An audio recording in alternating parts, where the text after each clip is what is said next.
அடுத்து என்ன நடக்கும்னு நீ பயப்படாதுன்னு அர்த்தம். கலங்காதேன்னா இப்போ இருக்கிற நிலைமையை நீ நிறுத்தி யோசிக்காதுன்னு அர்த்தம். இதுக்கு இப்படிலாம் பலம் கொண்டு இருந்து சொன்னால் நீ பலவீனமாக இருக்கிறேன்னு சொல்லி அர்த்தம். திடமனதாக இருந்ததுன்னா நீ நொந்து போயிருக்கிறேன்னு சொல்லி அர்த்தம். இதெல்லாம் ஓவர் கம் பண்ண முடியாத கருத்து வார்த்தைகளை கொடுத்துருக்கிறார். கொடுத்து என்ன சொல்லுமா, நீ போகும் இடமெல்லாம் உன் தேவனாக கர்த்தர் உன்னோடு இருக்கிறார் என்றார். இதுக்கு அர்த்தம் என்ன தெரியுமா? ஆவிக்குரிய அர்த்தம். நான் உங்களை டிராவல் பண்ணுவேன் என்கிறார். ஹல்லேலூயா. கர்த்தர் நம்மோடு என்ன செய்கிறார்? பயணம் செய்கிறார். நம்ம நினைச்சிட்டு இருக்கிறோம் நாம் மட்டும் வாழ்க்கையில போராடி கொண்டிருக்கிறோம் என்று. நாம் மட்டும் வாழ்க்கையில சில காரியத்தை செய்து கொண்டு இல்லை.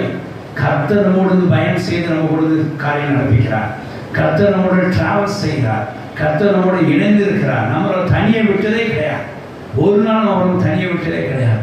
கர்த்தர் நம்மோடு டிராவல் செய்கிறார். தேவ பிள்ளைகள் இது நன்கு நினைவில் கொள்ள வேண்டும். சில நேரங்களில் அவர்கள் பக்கத்தில் இராத போல் நினைத்து கொண்டு நாம் பயப்படுகிறோம், திகைத்திருக்கிறோம், மனம் கலந்துகிறோம்,